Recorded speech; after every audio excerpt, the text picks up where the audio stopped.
Friends, generally जब हमें spine की कोई भी प्रॉब्लम होती है तो most common complaint is pain. कई बार ये पेन स्पाइन या स्पाइन के चारों ओर रह जाता है। कई बार ये पेन स्पाइन के चारों ओर होने के साथ साथ किसी हाथ या किसी पैर में भी रेडिएट करता है, जिसे हम रेडिएटिंग पेन बोलते हैं। इसके साथ साथ हमारी तकलीफ ठीक से खड़े ना हो पाना, जॉइंट्स में अकड़न होना, बार बार बुखार आना, हमारा जो जिसे कहते हैं control, the control over urination as well as potty करने का कंट्रोल, उसका लॉस होना, पैरों में झंझनाहट, सुनपन, ये सब होना, या कई बार तो ऐसा लगना कि जैसे पैरों से आग निकल रही है। इन टाइप की कंप्लेंट्स होना काफ़ी कॉमन हो जाता है। कई बार क्योंकि हमारी प्रॉब्लम स्पाइन में होती है तो हम इस बात को समझ ही नहीं पाते कि शायद कोई और इन्फेक्शन बॉडी में कहीं और पड़ा हुआ है या कोई और डिजीज है, लेकिन वो हमें हमारी स्पाइन में भी दिक्कत कर रहा है।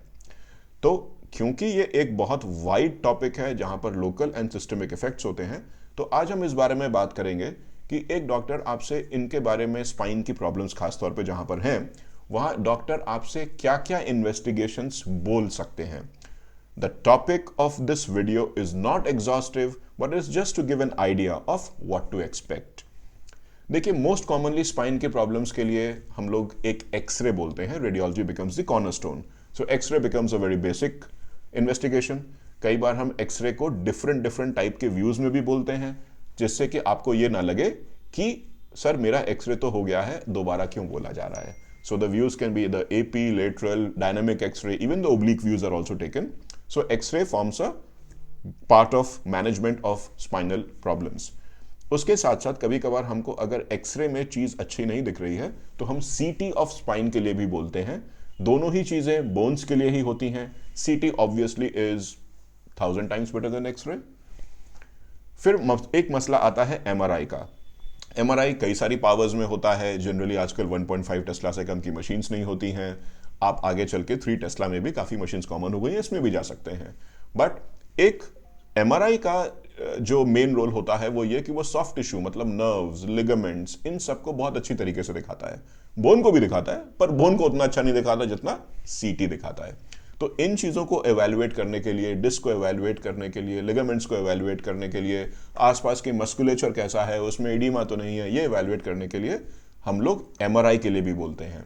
कई बार ये एमआरआई के सीक्वेंसेस काफ़ी स्पेशलाइज्ड भी हो सकते हैं, चाहे वो कंट्रास्ट के साथ हो या हम फैट सप्रेस्ड इमेजेस अलग से मांगे। तो ये हम स्पेशल सीक्वेंसेस के लिए भी कई बार ऑर्डर करते हैं if we want to look for a specific pathology.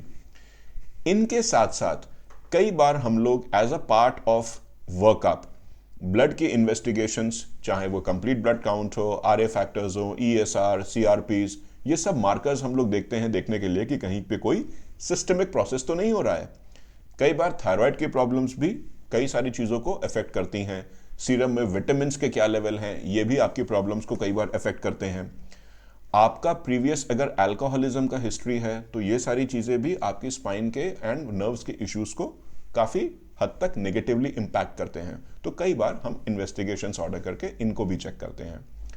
Bone densitometry, DEXA scan काफ़ी कॉमन है। कैल्शियम एंड फॉस्फेट का जो डिपॉजिट है पूरे बॉडी में, बोन्स में, उसमें क्या उनका डेंसिटी है, हमारी बोन्स कितनी स्ट्रांग है, कई बार हम ये भी टेस्ट एक कराते हैं। And many a times a specialized test called an NCS or a nerve conduction study और EMG, electromyography, ये दोनों टेस्ट भी हम लोग स्पेसिफिकली मसल या फिर नर्व्स की क्या कंडक्शन वेलोसिटी है, एक तार है, देखते हैं इलेक्ट्रिसिटी कैसे जा रही है, ये देखने के लिए भी कराते हैं। ये कुछ बहुत बेसिक इन्वेस्टिगेशंस हैं जो एक स्पाइन के पेशेंट में आप एक डॉक्टर कर देता है तो आपको ये एक्सपेक्ट करना चाहिए। Obviously, this is not an exhaustive list, but just to give an idea of what to expect. So friends, this is how you should proceed. Thank you.